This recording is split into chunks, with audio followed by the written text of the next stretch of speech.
वो हर वो तरीका इस्तेमाल करेंगे जिससे उनका इक़्तिदार जो है वो और 1.5 साल पूरा हो जाए। कश्मीर जो है वो इंडिया का हिस्सा बन गया इमरान खान के इक़्तिदार में। सब्सक्राइब करें और बेल दबाएं ताकि कोई खबर रह न जाए।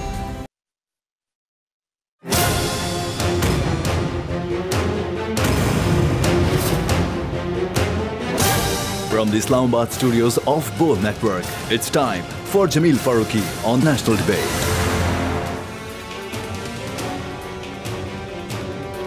Good evening. Welcome to National Debate. मुल्क में एक मरतबा फिर सदारती निज़ाम की बहस का आगाज़ हो चुका है। ये बहस पहली दफ़ा नहीं हो रही, हर 6-8 साल के बाद मुस्तकिल तौर पर इस बहस को उठाया जाता है। इसमें जिन जिन को फ़ायदा होना होता है वो इसमें पार्टिसिपेट करते हैं और हम फिर ये देखते चले जाते हैं कि वो मुहिम की शक्ल इख्तियार कर लेती है। शायद 2002 में इसका इम्पैक्ट उतना ज़्यादा नहीं हुआ होगा, 2008 में इस मुहिम का या इस फॉर्मूले का उतना इम्पैक्ट नहीं हुआ होगा, 2013 में भी शायद उतना नहीं हुआ होगा जितना 2022 के अंदर हो रहा है, क्योंकि सोशल मीडिया बहुत वाइब्रेंट है, लोग इसको बड़ा वाइब्रेंटली इस्तेमाल करते हैं। और फिर जब ये देखने को मिलता है कि खुद हुकूमती शख्सियात से वाबस्ता बड़ी बड़ी शख्सियात और साथ साथ वो लोग जो सिंपतीज रखते हैं प्राइम मिनिस्टर पाकिस्तान इमरान खान साहब के साथ, वो इसके अंदर अगर पार्टिसिपेट करते हुए दिखाई देते हैं तो फिर क्वेश्चन उठता है, सवाल बनता है। मैं कुछ स्क्रीनशॉट्स आपको दिखा रहा हूँ। फैसल जावेद खान साहब, इन्होंने ट्वीट किया कि अच्छा निज़ाम ही पाकिस्तानी तरक्की की ज़मानत है। इमरान खान निज़ाम की दुरुस्तगी और अवाम की कामयाबी के लिए भरपूर जिद्दोजहद और मेहनत कर रहे हैं। निज़ाम अच्छा हो तो मुल्क तरक्की करता है। पूरी कौम निज़ाम की दुरुस्तगी और माफियाज के खिलाफ यकजा है। अल्लाह ताला पाकिस्तान को कामयाब करे, आमीन, पाकिस्तान जिंदाबाद। ये फैसल जावेद खान साहब के जुमले हैं, गो इसमें कहीं तज़किरा नहीं है कि वो सदारती निज़ाम की सपोर्ट कर रहे हैं, लेकिन बहरकैफ निज़ाम की तब्दीली की बात करते हुए नज़र आते हैं। एक और मैं आपको ट्वीट दिखाता हूँ, इमरान रियाज खान साहब, इनका जो फ़ैन अकाउंट है उसका मैं ट्वीट आपको दिखाता हूँ। ये लिखते हैं, I want presidential system in the country. जो इनका ओरिजिनल अकाउंट है वहाँ से आता है, इंशाअल्लाह सदारती निज़ाम मांगे अवाम सदारती निज़ाम। तो दो मुख्तलिफ जो ट्विटर हैंडल्स हैं, एक उनका फ़ैन अकाउंट है, दूसरा उनका अपना, तो उससे दो मुख्तलिफ ट्वीट्स होते हैं जिसमें हैशटैग सदारती निज़ाम मांगे अवाम ये हमारे सामने आता है। फिर एक साहब है, उनका नाम है ताहा हुसैन, अगर कंट्रोल रूम ये दिखा सके। ताहा हुसैन साहब ट्वीट करते हैं कि मुल्क की बका सदारती निज़ाम और parliamentary system has completely failed, flopped. Khan साहब की तस्वीर इसमें है। एक और साहब हैं इजहार खान IK, ये भी जाहिर है कि वो ट्विटर हैंडल हैं जिनका ताल्लुक पाकिस्तान तहरीक इंसाफ से है। ये कहते हैं एक दिन ऐलान होगा, चोरों का इख्तिताम होगा, सदारती निज़ाम होगा, सदर इमरान खान होगा, इंशाअल्लाह सदारती निज़ाम सदर इमरान खान। तो मैं ये कहने में बिल्कुल तरद्दुद नहीं रखता कि मुहिम तो बहरहाल शुरू हुई है। इस मुहिम के पीछे कौन है, क्यों इस मोमेंट पर इसको शुरू किया गया, इसके मुज़मरात क्या है।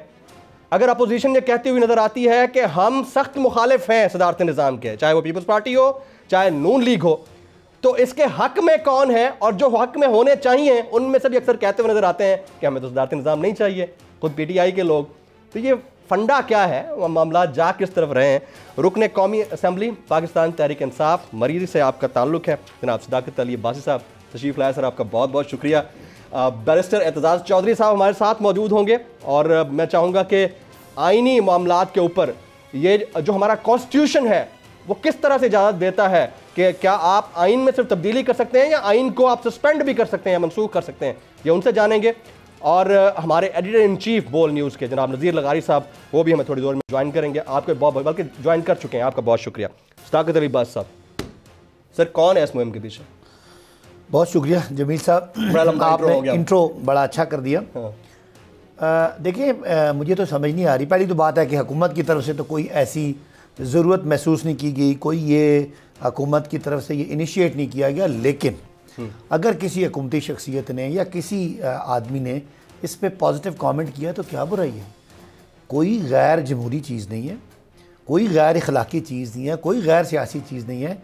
लोगों की अपनी आज़ाद राय है पार्लियामेंट्री सिस्टम हो या प्रेसिडेंशियल सिस्टम हो, पार्लिमानी निज़ाम जमहूरियत हो या सदारती निज़ाम जमहूरियत हो, अगर लोगों की वोटों से कोई निज़ाम मुंतखब होता है और अक्सरियत उसको वोट करती है तो एक आदमी का हक है, आप उसका इख्तलाफ भी करें। पार्लियामेंट्री सिस्टम को अगर चेंज करने के लिए यानी प्रेसिडेंशियल फॉर्म ऑफ सिस्टम की तरफ जाने के लिए भी एक प्रॉपर प्रोसीजर होता है। आपको पता है कॉन्स्टिट्यूशन को मनसूख नहीं कर सकता पार्लिमानी निज़ाम, मुअत्तल नहीं कर सकता। आइन के अंदर आप तब्दीली कर सकते हैं, आइन को मनसूख किए बगैर आप कैसे प्रेसिडेंशियल सिस्टम ला सकते हैं? जब बेसिक्स का नहीं पता हमारे पार्लियामान के लोगों को, तो फिर आप इसको सपोर्ट कैसे कर रहे हैं? नहीं देखें, पहली तो बात है कोई इस पर कोई प्रॉपर, मैंने कहा कोई कैंपेन नहीं है, किसी को करना लोग इस पे ट्वीट कर रहे हैं। नहीं वो मैं भी ट्वीट कर सकता हूँ, आप भी कर सकते हैं।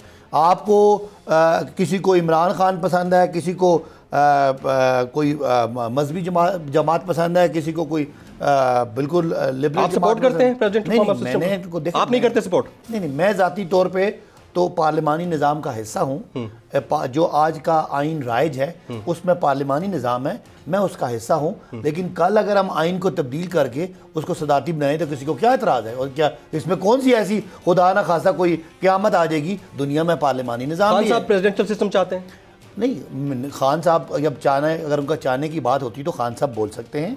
कोई ऐसी हुकूमत आप लोगों के सामने कभी तज़किरा तो किया होगा ना उन्होंने कि मैं प्रेसिडेंशियल फॉर्म ऑफ सिस्टम चाहता हूं या पार्लियामेंट्री सिस्टम चाहता हूं? ये बात वज़ीर आज़म के मुंह से ये कहना कि वो बात करेंगे गैर संजीदा बात है। अभी मुल्क में हुकूमती सतह पे, पार्लिमानी सतह पे कोई ऐसी बात ज़ेर बहस नहीं है। लेकिन पाकिस्तान वावेला मचा रही है, अपोजिशन कह रही है कि लोग फ्लोर ऑफ द हाउस पे कह रही है अपोजिशन। अच्छा चले, हमें किस तरफ आप लोग धकेल रहे हैं? अब हम इस बात पे, अगर अपोजिशन इसकी मुखालफत करती है और लोग इसके हक में बोलना शुरू हो गए, उसकी एक वजह है जी। इतनी इम्पोर्टेड किस्म की अपोजिशन, गैर तरक्की, मैं क्या कहूँ, मतलब वर्ड मेरे पास नहीं आ रहा उसका उर्दू का, कि जो नॉन प्रोग्रेसिव जमात जो है, जिसका पिछले 3.5 साल में कोई उसने अपना किरदार अदा नहीं किया जो पार्लिमानी जमहूरियत में होता है। और शायद लोग हुकूमत की मुश्किलात, मईशती की मुश्किलात, महंगाई के साथ साथ अपोजिशन के रवैये से ज़्यादा मायूस हुए कि इनका सवाए अपने केसेस, सवाए हुकूमत को गिराने के कोई मस्बत किरदार नहीं रहा। तो हो सकता है कि उनकी वजह से भी लोग मायूस हों। लेकिन आज के दिन तक और कल की मीटिंग तक हुकूमत के किसी सर्कल में कभी सदारती निज़ाम या पार्लिमानी निज़ाम का कोई मुतबादल डिस्कस ही नहीं हुआ। तो डिबेट जनरेट कहाँ से हुई है? नहीं, तो ये तो कोई भी कर सकता है। कोई भी कर सकता है, हाँ, किसी तरह की डिबेट जनरेट कर सकता है। कोई बुरी बात क्या है इसमें, मुझे आप बता दें। तो फिर आप लोगों ने इतनी सारी मजहबी डिबेट जनरेट हुई, उसको तो कभी एंडोर्स नहीं किया। इस डिबेट को एंडोर्समेंट मिल रही है, पीटीआई के ट्विटर हैंडल से मिल रही है। That is a question major. मजहबी बात मजहबी है। पीटीआई के अंदर भी लोग, बहुत सारे लोग कहते हैं फलां बंदा वज़ीर हो, बहुत कहते हैं फलां हो, इख्तलाफ राय है बहुत सारे इशूज़ पे।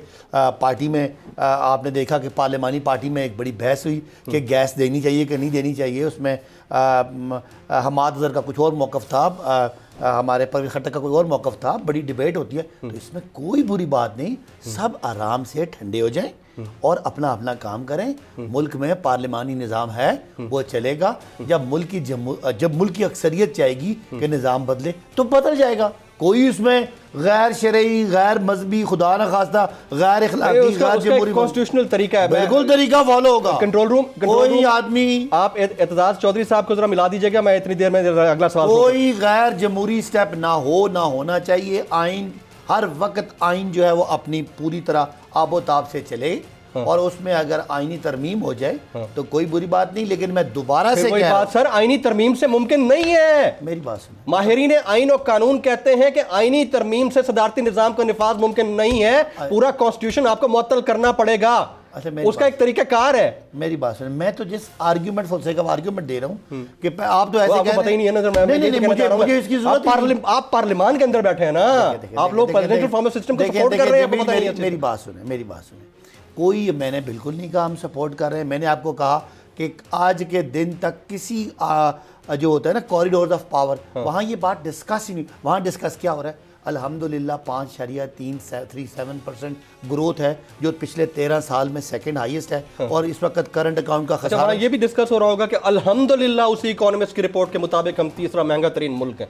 नहीं, देखिए उसी इकोनॉमिस्ट की रिपोर्ट के मुताबिक। अब आप अगर उसमें अगर आपने एक चीज मानी है तो दूसरी भी मानो। अब मैं 3-4 और मानता हूँ ना। ये तो माने ना कि महंगाई है। सुने हम हमारी पूरा वो पावर कॉरिडोर परेशान है कि महंगाई बहुत ज्यादा है।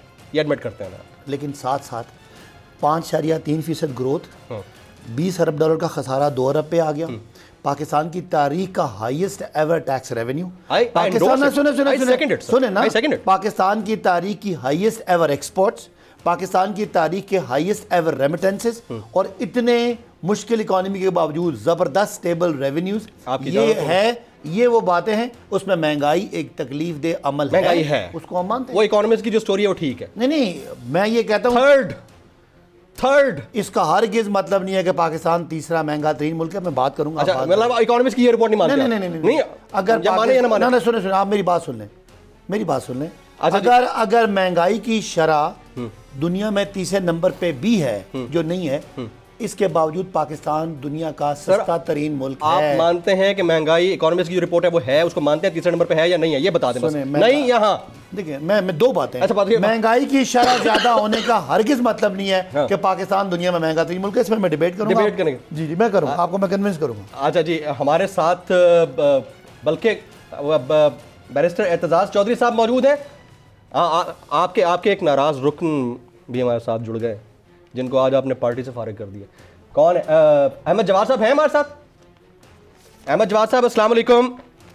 जी वालेकुम अस्सलाम। अहमद जवाद साहब, कहाँ बैठे हैं आप? दुनिया के कौन से कोने में हैं? मैं अभी बाहर स्नोफॉल हो रही थी, मैं उसमें भाग के पहुंचा हूँ। अच्छा। क्योंकि रास्ते में थोड़ा सा वो मसला हो गया था टैक्सी का, तो इस वजह से थोड़ा लेट भी हो गया 5 मिनट्स। बट आपका खौफ इतना था, आपका खौफ मुझे इतना था कि मैंने कोई तकरीबन 2 किलोमीटर रनिंग की और आपके सामने देख लें फिट बैठा हूँ। अच्छा, चले माशाल्लाह, अल्लाह ताला आपको इसी तरह खुश रखे।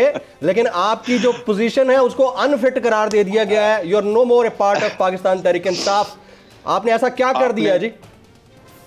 देखें जमील फारूक साहब, बात यह है कि कभी कोई ऐसा हो सकता है कि कोई अनफिट इंडिविजुअल या कोई अनफिट ऑर्गेनाइजेशन जो है वो किसी को फिटनेस का सर्टिफिकेट दे सके या अनफिटनेस का दे सके।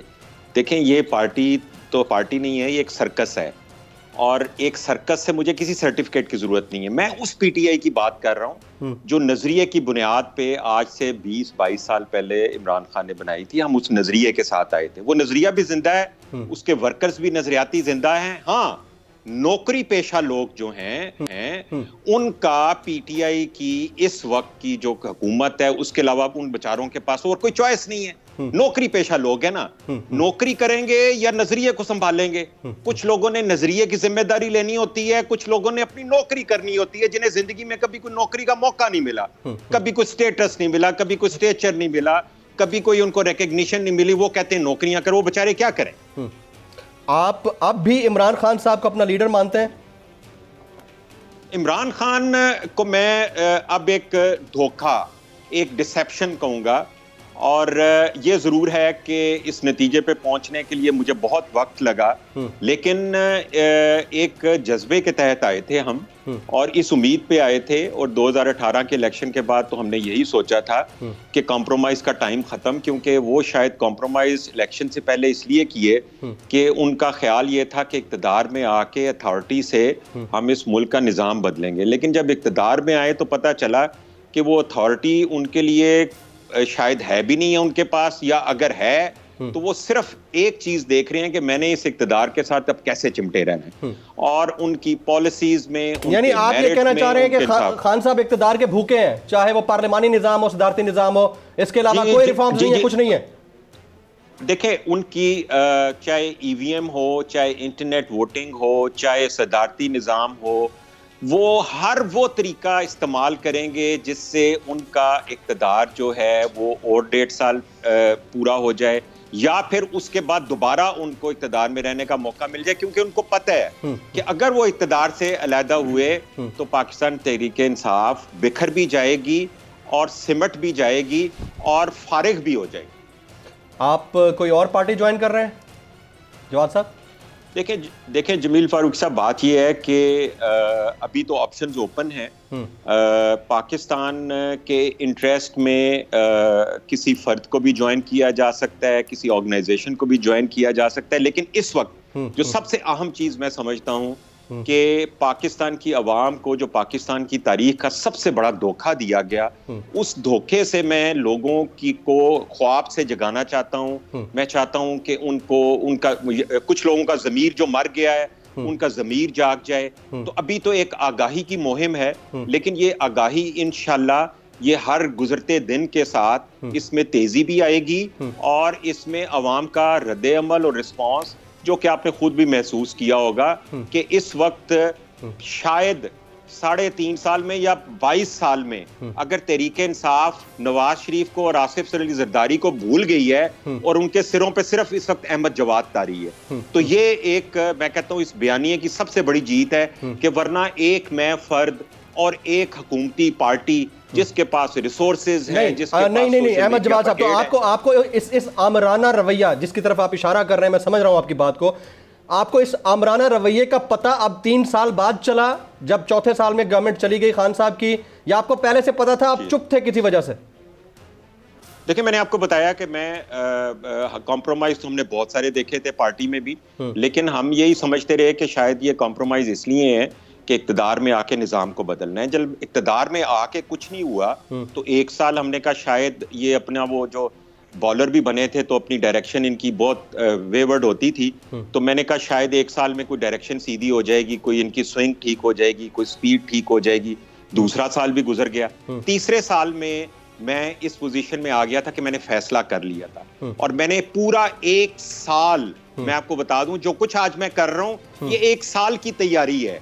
ये नहीं है कि मैंने कोई नी जर्क रिएक्शन दे दी है, सिर्फ उसका एक ट्रिगर पॉइंट जो था वो मरी बना और मरी के पॉइंट को लेके जो कि एक जमीर पे भी बोझ होता अगर उस पे भी मैं ना बोलता, तो वो एक ट्रिगर पॉइंट था, लेकिन ये 1 साल की तैयारी थी। मैंने अपना माइंड, मुझे समझ आ गई थी। अच्छा, तमाम जितने देखने वाले हमें देख रहे हैं उन सब के लिए ये इतलान अर्ज है कि ये वेरी फर्स्ट हैंड रिएक्शन है अहमद जवाद साहब का आफ्टर हिज रुकनियत जो उनकी सस्पेंड हुई है पार्टी की, उसके बाद वेरी फर्स्ट रिएक्शन है और एनी टॉक शो। लेकिन अहमद जवाद साहब, मैं नहीं चाह रहा कि आप यहाँ पर पीटीआई के हमारे जो रुकने असेंबली है उनके साथ इंटरेक्ट करें, मेरे शो की ये पॉलिसी नहीं है कि लड़वाऊँ मैं खामखा में, लेकिन मैं ये ज़रूर पूछूंगा कि खान साहब ऑनेस्ट हैं, ईमानदार हैं, दयानतदार हैं, या उनका खर्चा कोई उठाता है, कोई एटीएम है उनके पीछे? देखिए, खान साहब की ईमानदारी और दयानतदारी के ना बड़े फ्लेवर्स हैं। एक जाती ईमानदारी है जिसमें मैंने कभी कोई ऐसी चीज नहीं देखी कि वो कोई पैसा बनाना चाहते हैं या उनको कोई एम्बिशन है पैसा बनाने की। ये एक फ्लेवर है, इसमें कोई शक नहीं है, मैंने कोई ऐसी चीज नहीं ये वनीला फ्लेवर हो गया। दूसरा फ्लेवर बताएं। ये वनीला फ्लेवर। एक इसके अंदर जो है वो चॉकलेट फ्लेवर भी है कि जो बज़ाहिर थोड़ा काला भी होता है और स्याह भी होता है, तो वो उनका स्याह फ्लेवर है। और वो स्याह फ्लेवर क्या है कि उनके नजदीक हर करप्ट आदमी बहुत जल्दी जगह बनाता है। उनके नजदीक हर नालायक, नाअहल, 2 नंबर आदमी कैसे बनाता है? अहमद जवाद साहब कैसे जगह बनाता है? पैसा चलता है? ये पैसा चलता है? ये मुझे पैसा चलता है सर, बताएं, पैसा चलता है नहीं चलता? देखिए, मैंने उनकी जाती जो एक है ईमानदारी, उसका मैंने आपको वनीला फ्लेवर बता दिया है। हाँ। जो स्याह फ्लेवर है, जो चॉकलेट वाला फ्लेवर है, मैंने बताया है। हाँ। ये मेरी भी समझ से बाहर है। हाँ। कि कैसे एक ईमानदार आदमी अपने साथ किसी करप्ट आदमी को बैठा के उसको प्रमोट करे, उसको रिकॉग्नाइज करे, उसको रिकमेंड करे। ये एक डिलेमा है। मैं भी इसके जवाब की तलाश में। आपको निकाला गया, आज आपको खबर मिली, आपके ऊपर बिजली बनकर गिरी या आपको लगा कि बस ठीक हो गया, जो होना था ठीक हो गया? Quick answer sir. देखें, बिजली तो मैं तकरीबन मेरा ख्याल है 10 दिन से हर रोज मेरा ख्याल है बिजली कड़कती है। हाँ। और वो मेरी तरफ से कड़कती है। हाँ। पीटीआई की सफों में अफरा तफरी और खलबली मच जाती है। हाँ। ऊपर से लेके नीचे तक तमाम परेशान फिर रहे होते हैं। हाँ। सोशल मीडिया ब्रिगेड को लॉन्च किया जाता है, वो आते हैं मुंह की खाते हैं, सदारती निजाम वाली जो कैंपेन लॉन्च हुई है, ये पीटीआई की लॉन्च कैंपेन है।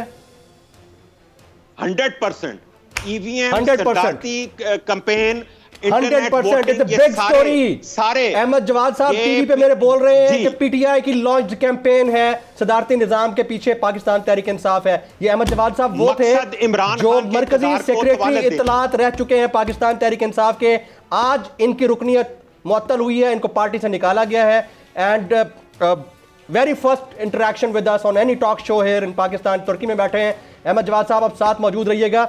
मैं नहीं चाहूँगा कि मैं अब्बासी साहब को इसमें शामिल करूँ, लेकिन इत्तेजाज़ एहसन चौधरी साहब हमारे साथ मौजूद हैं। उनसे क्वेश्चन के बाद मैं नज़ीर लगारी साहब के पास जाऊँगा। चौधरी साहब, कौन है जिसने सदारती निज़ाम के ऊपर दोबारा बहस का आगाज़ किया है? Who is behind this campaign sir? Chaudhary साहब।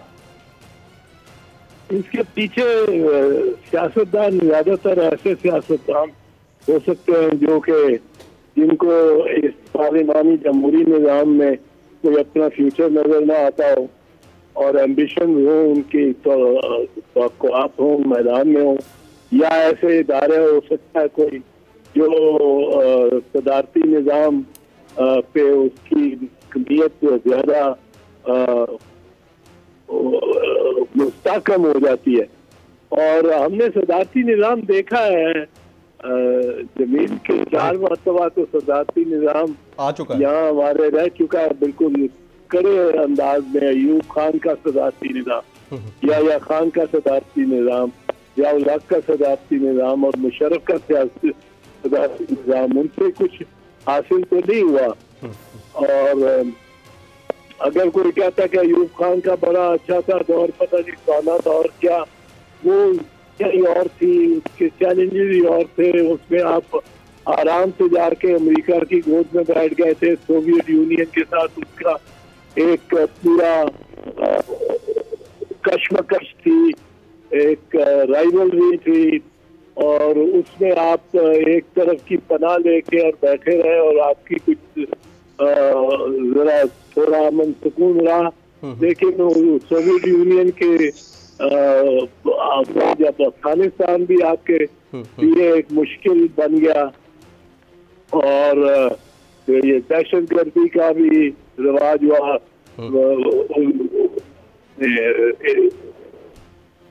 गिरावट के दौर से लेके, तो उस वक्त से फिर मुश्किलात बहुत बढ़ गई। अब सदारती निज़ाम इस तरह नहीं कोई चल सकता, कोई समझे कि जी वो पुराना वक्त आ जाएगा, पुराना ऐप लौट आएगा सदारती निज़ाम के साथ, कोई ऐसा इम्कान नहीं है।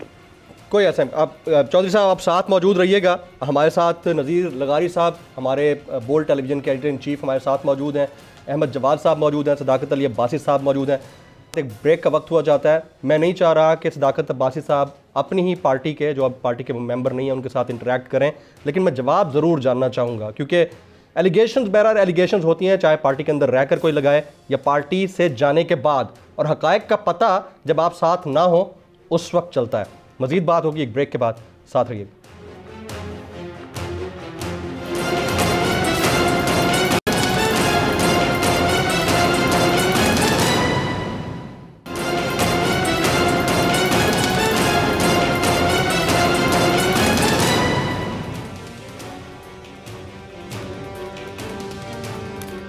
Welcome back. मैं तमाम मुअज़्ज़ज़ मेहमानों को एक बार फिर से खुश आमदीद कहता हूँ।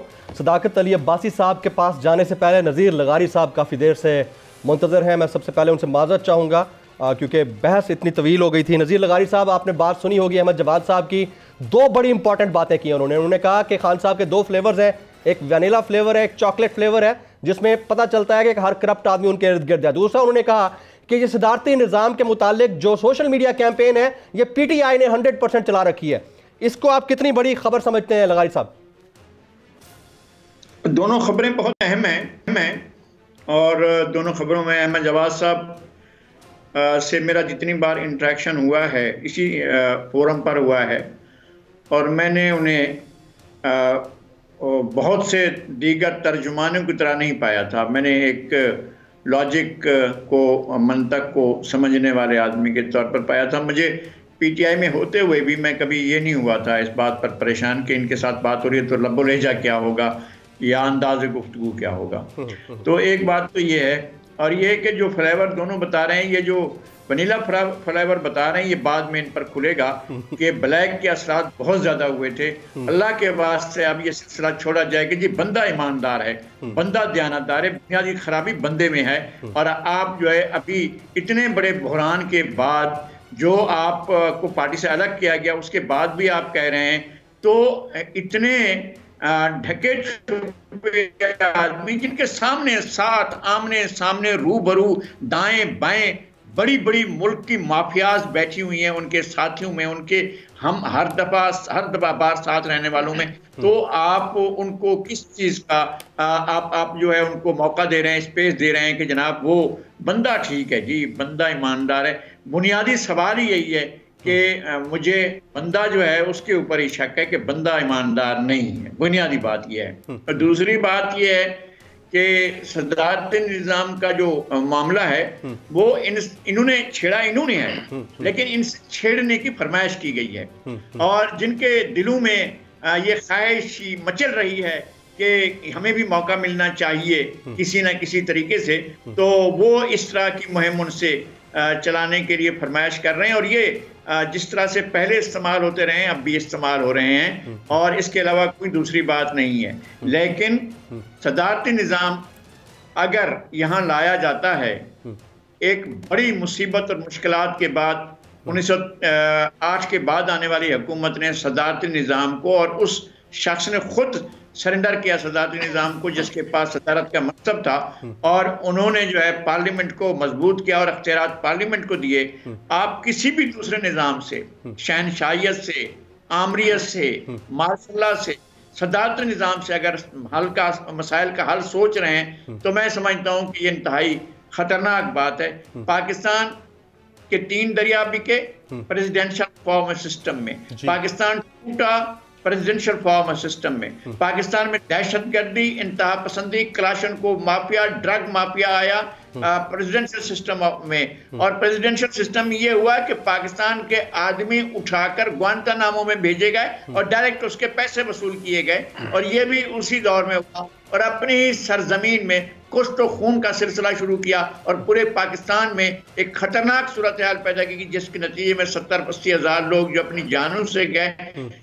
तो ये भी प्रेसिडेंशियल फॉर्म ऑफ गवर्नमेंट में हुआ है। आप कितने तजर्बात और करेंगे तब भी नतायज यही निकलेंगे। आप कितनी भी खराबियों को, इंडिया इस वक्त 3rd बिगेस्ट इकोनॉमी बन चुका है, जापान और जर्मनी दोनों को पीछे छोड़ चुका है, फ्रांस और बर्तानिया को पीछे छोड़ चुका है, ऑस्ट्रेलिया और कनाडा को पीछे छोड़ चुका है, और अब बड़ी इकोनॉमी बन चुका है, और वो पार्लियामेंट्री सिस्टम के तहत ही उसने ऐसा किया है, और उसके साथ हमारा मुत्तफिक होना जरूरी है। हम समझते हैं कि मोदी का दौर जो है वो हमारे सामने बड़े-सगीर की तारीख का एक बदतरीन दौर है, उसके बावजूद हम ये बात मानते हैं कि वो एक बड़ी इकोनॉमी बना है, और प्रेसिडेंशियल फॉर्म सिस्टम में नहीं बना है, वो पार्लियामेंट्री सिस्टम में, बिल्कुल पार्लियामेंट्री सिस्टम में बना है। अब मैं एक यही टेक्निकल पॉइंट कि पार्लियामेंट्री सिस्टम से आप प्रेसिडेंशियल सिस्टम की तरफ अगर जाना चाहें तो आइन में इसकी किस तरह की नौयत है और किस तरह से चेंज हो सकता है, वो क्वेश्चन का जवाब लेके अब्बास साहब की तरफ आता हूं।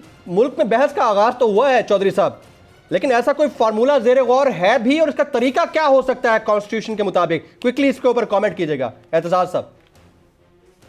जो हमारा आइन है ना 1973 का जी, मुतफिका तौर पे जिसको सारे सूबों में भी कबूल किया, सारी जमातों ने कबूल किया, सारे अवामी नुमाइंदगान ने कबूल किया उस वक्त, और उस पे एक कंसेंसस चला आ रहा है, हर एक जानिब से उस पे कंसेंसस, उसमें कुछ 18वीं तरमीम के बाद मजीद जो डिवोल्यूशन हुई वो सूबों को मजीद इख्तियारात दिए गए, और उसके तहत लोकल बॉडीज का भी उस पर अमल दरामद कुछ कम हुआ है लोकल बॉडीज वाले इशू पे, पर सूबे तो खालिद से खुद मुख्तार हो गए हैं, और उनके पास वसाइल भी काफी, एमएसपी बरूए कार लाने के ज्यादा मौके हो गए, आपने देखा है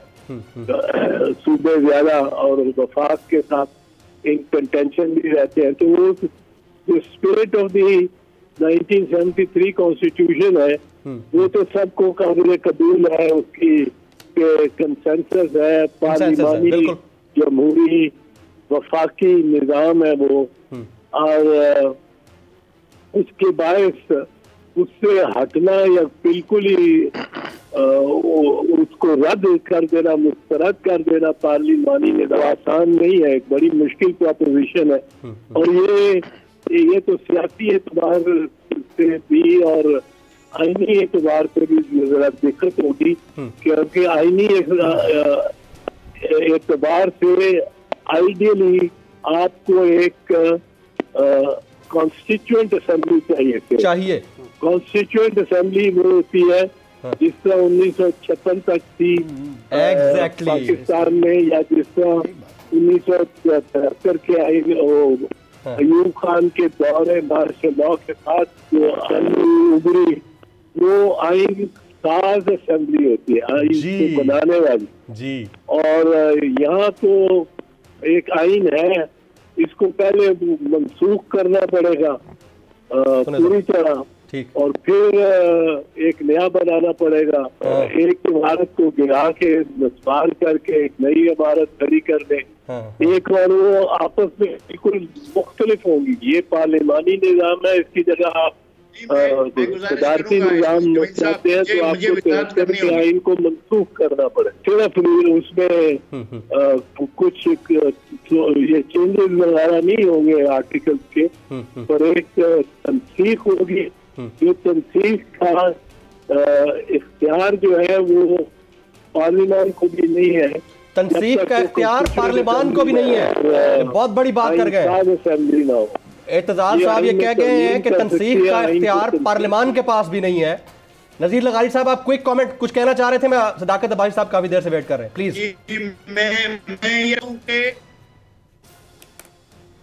मैं अर्ज कर रहा हूं कि पाकिस्तान के आइन को ना एब्रोगेट किया जा सकता है, ना सस्पेंड किया जा सकता है, ना अबाइंस में रखा जा सकता है, ना उसके किसी भी आर्टिकल को आइन साल ये मौजूदा जो असेंबली है अगर ये करेगी कि उसके अंदर अमेंडमेंट ला सकती है, इसके अलावा इसके स्ट्रक्चर को नहीं छेड़ा जा सकता है। और हम तो बहुत सी चीजों के हम हक में नहीं है जो आइन के अंदर हैं। हम ये जो आर्टिकल 2A बनाया गया है, हम चाहते हैं यहाँ पर कायदे आजम की तकरीर होनी चाहिए 11 अगस्त की पाकिस्तान आइन के प्रेम्बल के तौर पर। हम वो नहीं कर सके हैं और हमारी पार्लियामेंट वो नहीं कर सकी है। कायदे आजम के कायदे आजम की जो बुनियादी ख्वाहिश थी आइन के बारे में वो पूरी नहीं हुई है। उसके बावजूद ये आइन ना तो सस्पेंड हो सकता है, ना अबाइंस में रखा जा सकता है, ना एब्रोगेट हो सकता है। अगर कोई करेगा तो आर्टिकल 6 की खिलाफ वर्जी होगी। कोई नई आइन साहब वो पहले कई दफा हो चुकी है इस मुल्क के अंदर। बिल्कुल ठीक है, लगाई साहब साथ रहिएगा। सदाकत अब्बासी साहब, कोई नई असेंबली नहीं बन सकती, रायता फैल गया, कोई भी नहीं बन। और तुसा कमेंट करो देते। नहीं, पहली बात तो मैंने शुरू से ही कह दी थी कि हुकूमत ने किसी जगह पे किसी हुकूमती जिम्मेदार ने इस पे कोई बात नहीं की। जो एतजाज साहब जो कि सीनियर कानूनदान हैं, जो उन्होंने बात की कि बिल्कुल उसके लिए आपको कानून साज आइन साज असेंबली चाहिए, जैसे आपकी जमात के साबिक रुकन, आप उनको जवाब मत दें। इल्जाम लगाया है कि 100% ये कैंपेन पीटीआई की लॉन्च की हुई है। चलें, वो उनका अपना राइट है। मैं जो बात की नज़ीर लगारी साहब ने, वो ज़रा बात सियासी है, उसका मैं जवाब देना चाहता हूँ। जी बिल्कुल, कि जनाब बंदा ईमानदार है, भाईजान बंदा ईमानदार है। और बंदे की ईमानदारी की वजह से 2 पार्टी सिस्टम को ब्रेक करता करता वो बंदा आज वजीर आज़म भी है, बंदे की मरकज में हुकूमत भी है, बंदे की पंजाब में KPK में, बलोचिस्तान में अलायंस, AJK में, GB में और सिंध में वो अपोजिशन में है और अगली हुकूमत बनने जा रही है। तो भाई जी कोई ना कोई तो उसमें अट्रैक्शन है। और दूसरे चॉकलेट फ्लेवर भी तो है ना। सुने जवाद साहब का चॉकलेट फ्लेवर, चॉकलेट फ्लेवर। मैं बड़ी देर बात। दूसरी बात ये, एक वक्त पीपल्स पार्टी पूरे मुल्क में थी। अब एतजाज साहब का बड़ा एहतराम है, वो मेरे जाती उनसे ताल्लुक है। पीपल्स पार्टी अपनी पॉलिसियों की वजह से और ये जो ईमानदार ना होने की वजह से एक सूबे की छोटी सी इलाके की जमात बन गई है। और मुस्लिम लीग नून पूरे मुल्क में थी, वो इसी ईमानदार बंदा ना होने की वजह से, मैं बेईमान नहीं कहना चाह रहा, वो ज़रा बदतमीजी हो जाएगी, ईमानदारी ना होने की वजह से, करप्शन और लूट मार की वजह से, लंदन फ्लैटों की वजह से, मनी लॉन्ड्रिंग की वजह से और शहबाज शरीफ साहब के नौकरों मकसूद चपड़ासी जैसे बंदों के 4-4 अरब रुपए अकाउंटों में आने की वजह से पूरे पाकिस्तान की पार्टी सिर्फ सेंट्रल पंजाब की पार्टी रह गई है। तो आज सुने ये बंदा जो ईमानदार है, उसकी ईमानदारी के चर्चे सिर्फ KPK से निकले आज पूरे पाकिस्तान में। और लगारी साहब, मेरा आपको चैलेंज है, अगले इलेक्शन में PTI सिंध में भी सबसे बड़ी जमात होगी। आप माने ना माने, दुनिया मानती है। लगारी साहब को चैलेंज ना करें, थोड़ी अपनी पार्टी दा पुराना बंदा कह रहे हो वो चॉकलेट फ्लेवर की बात कर रहे हैं, उस चॉकलेट फ्लेवर का ही जवाब दे दें आप, वनीला को छोड़ दें। वनीला हमारी तरफ से गिफ्ट है आपको। देखें मैं मेरा जाती ताल्लुक है, बड़ा करीबी भाई है हमारे अहमद जवाद साहब के भाई हैं, वो उनका एक मामला है और मैं नहीं चाह रहा कि इस पे हम कोई आपस में उलझें। मैं उलझाना भी नहीं चाह रहा। उनका जो मौक़िफ़ है मैं बिल्कुल उनके मौक़िफ़ से बिल्कुल मुत्तफ़िक नहीं हूँ, लेकिन मैं उनसे कोई इंगेज नहीं करना चाह रहा। लेकिन बात जो असल है वो ये है, जो सियासी बात है कि आप सब माने, मसला ये आंखें खोलें, कान खोलें, देखें पाकिस्तान का बच्चा आज इमरान खान के पीछे इसीलिए खड़ा है लगारी साहब कि बंदा ईमानदार है, और बंदा बेईमान ना होता तो दूसरे बंदों और ईमानदारी सुने, ईमानदारी मैटर ना करती होती। आज टू पार्टी सिस्टम ब्रेक करके वजीर आजम ना। You are like my elder brother, लेकिन मैं चंद नाम लेता हूँ। नूर आलम खान साहब आपके ऊपर कमेंट करते हैं पार्टी से फारिग, उनको तंग किया जाता है, उनको नोटिस जारी होते हैं। अहमद जवाद साहब पार्टी से फारिग, ठीक है। तैयब गोंदल नाम का एक बंदा, मैं नहीं मानता कि वो साफी नहीं होगा, उसने सानिया मरी के ऊपर ये बातें की, टीवी के ऊपर आकर बोला, एफआईआर ने उठा लिया उसको। 1 महीने पहले का केस अब याद आया था उनको, मतलब इससे बड़ा जुल्म। वजीउद्दीन अहमद साहब बोलते हैं फारिग, हामिद खान साहब बोलते हैं फारिग। अभी आप सदारती निज़ाम की बात भी करते हैं, ये तो डिक्टेटोरियल माइंड है, ये माइंड सेट कब तक ठीक नहीं होगा। अब जावेद हाशमी साहब सर वो जवाब सुने, इतने सारे दूंगा, मैंने नाम ले दिया सर, सुने जवाब दो ना। अब जवाब सुने। हाँ। ये पार्टी जो जिनका आपने नाम लिया, इन सब ने मिलके बनाई। हाँ। इसका एक आइन है। हाँ। वो आइन कहता है कि आप पार्टी के खिलाफ जो आदमी भी मीडिया पे जाएगा, हाँ। अगर पार्टी का इख्तलाफ, वो पार्टी के अंदर बैठ के जो मर्जी करे। हाँ। हमारी पार्टी में बड़ी बहसें होती हैं, बड़े ग्रुप हैं, बड़ी लड़ाइयाँ होती हैं। हाँ। हम एक दूसरे के खिलाफ इलेक्शन लड़ते हैं। हाँ। इंट्रा पार्टी इलेक्शन लड़ते हैं। हाँ। लेकिन पार्टी के अंदर रह के लड़ते हैं। उसी पार्टी का एक जैसे कह रहे हैं ना, डिफरेंस ऑफ ओपिनियन को एनकरेज करते थे ना। सुना है, आज भी एनकरेज करते थे। आज भी मेरी बात सुने जरा, एक बात पहले सुने, उसको समझे प्लीज। पार्टी के तमाम जिम्मेदारान जिनका आपने नाम लिया, उनसे बैठ के मुत्तफिका अलाए पार्टी का आइन है। वो आइन कहता है कि पार्टी का डिफरेंस आप पार्टी के अंदर करेंगे, जो बाहर जाएगा बाहर नहीं करेंगे, वो करेगा वो फारिग हो जाएगा। मुझे ये पार्टी का आइन है। मैं आपको यहाँ पे खामोश करूंगा। अहमद जवाद साहब, किरदार कुशी होती है सोशल मीडिया पर पार्टी के उन लोगों की जो पार्टी के खिलाफ जाते हैं या खान साहब की किसी बात के खिलाफ जाते हैं? अहमद जवाद साहब। जमील फारूकी साहब, पाकिस्तान के अंदर ये कल्चर जो है ये पीटीआई का तोहफा है, पीटीआई का बड़ा ही खराब तोहफा। और इससे जो माशरे में मैं कहता हूँ अफरा तफरी और क्यास जो मचा है, ये हमारी आने वाली नस्लें भुगतेंगी। इस मुआशरे की दोबारा तरबियत करना मुश्किल हो जाएगा। मैं इन चीज़ों का ज़ाती तौर पे गवाह भी हूँ कि किस तरीके से पीटीआई के अंदर ये कल्चर क्रिएट किया गया। सदाकत अब्बासी साहब को भी पता है। सदाकत अब्बासी साहब चूंकि तहजीब के साथ बात करते हैं, बड़े शाइस्ता आदमी हैं, बदतमीजी नहीं करते, किसी से गाली गलोच नहीं करते, इसीलिए तो इनको मिनिस्टर नहीं बनाया। आज एक और पंडोरा खोलता अगले ने। आज इस शो में मैं आपको कहता हूं, सदाकत अब्बासी साहब मुझे इस शो में गालियां निकाल के जाएं, फौरन इनको मिनिस्ट्री मिल जाएगी अगले दिन। एक और चैलेंज आ गया, गारंटी देता हूं, जवाब दे दो, वापस जाएंगे। इमरान खान कहेगा ये मेरा चीता है, ये मेरा टाइगर है। अच्छा, लेकिन सदाकत अब्बासी साहब ऐसे लोगों में है जिनका ज़मीर है, जो अपने एक जो उनकी तरबियत है वो नहीं करेंगे। बड़े शाइस्ता आदमी है, और ये इनकी राह में सबसे बड़ी रुकावट है। ये इसी तरह बैठे रहेंगे। ये पीएमएलएन के इतने बड़े लीडर को शिकस्त दे के आए, शाहिद खान अब्बासी को, ये पढ़े लिखे आदमी है, इनको कोई मिनिस्ट्री क्यों नहीं दी? पीटीआई का मरी में अहमद जवाद साहब, आई एम सॉरी, इनको कोई मिनिस्ट्री क्यों नहीं दी? टू बी वेरी प्रिसाइज, गाली गलोच करेंगे, इनको मिनिस्ट्री मिल जाएगी। अच्छा सर, ये शहबाज गिल के नक्शे कदम पे चलेंगे, इनको मिनिस्ट्री मिल जाएगी। अहमद जवाद साहब, to be very precise, quick comment चाहूंगा। आपके जो ट्वीट्स थे उसके ऊपर आपके खिलाफ सोशल मीडिया कैंपेन लॉन्च करवाई गई पीटीआई की जानिब से? 101% जी, उनकी पूरी सोशल मीडिया ब्रिगेड है। हाँ। कोई भी पीटीआई के खिलाफ जब एक किसने करवाई है, बंदा कौन था पीछे?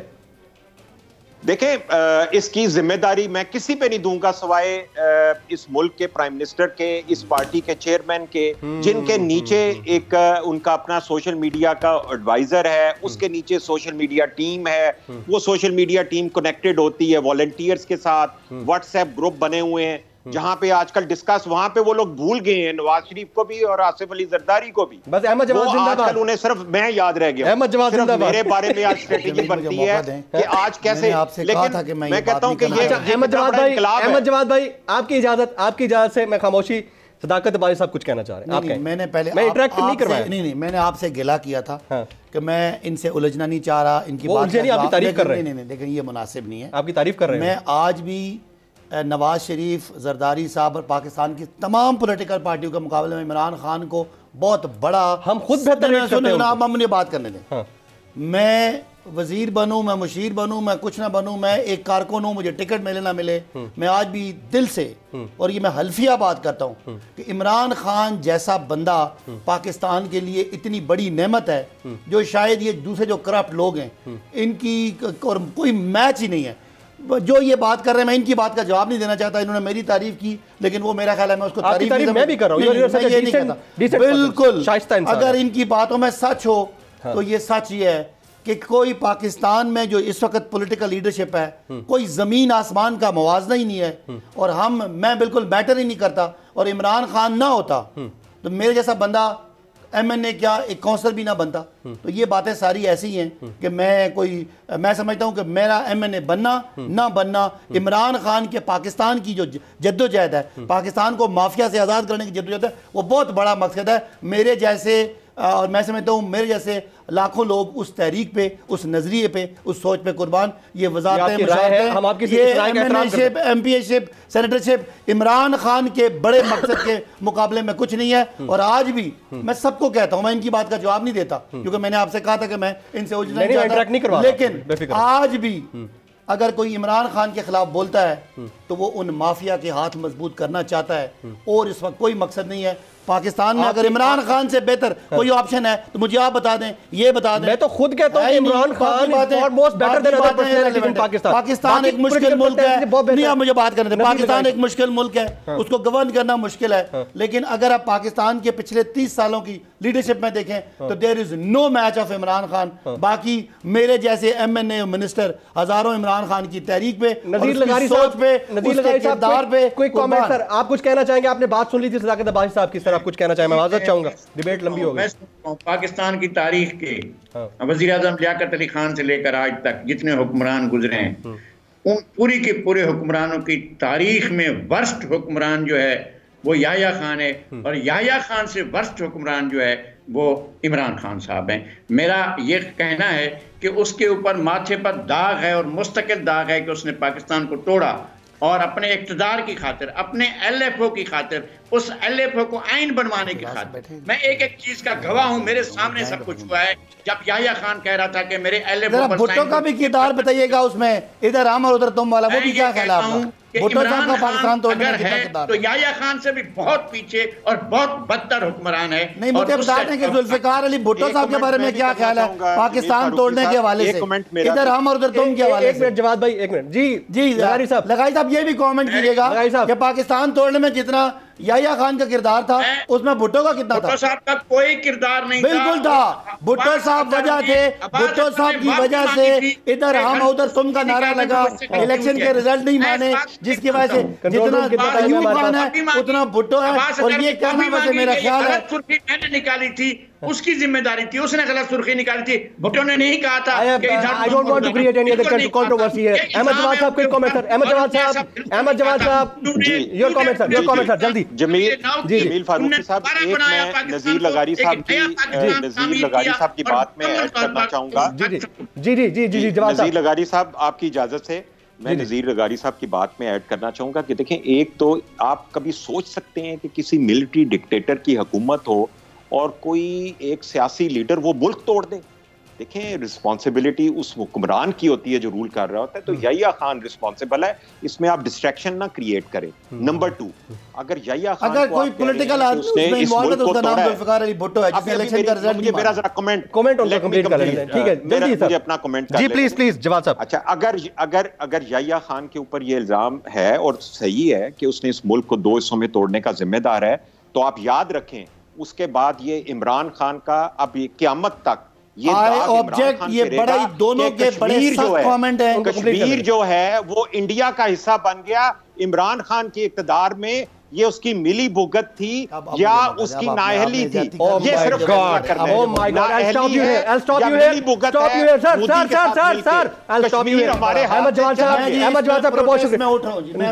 अहमद जवाद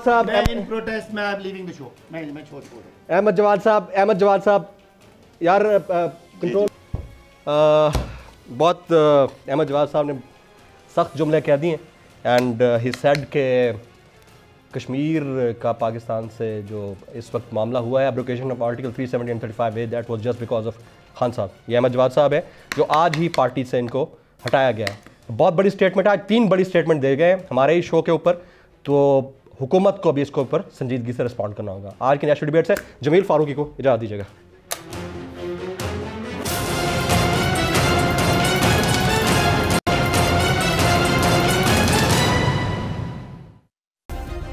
सब्सक्राइब करें और बेल दबाएं ताकि कोई खबर रह न जाए।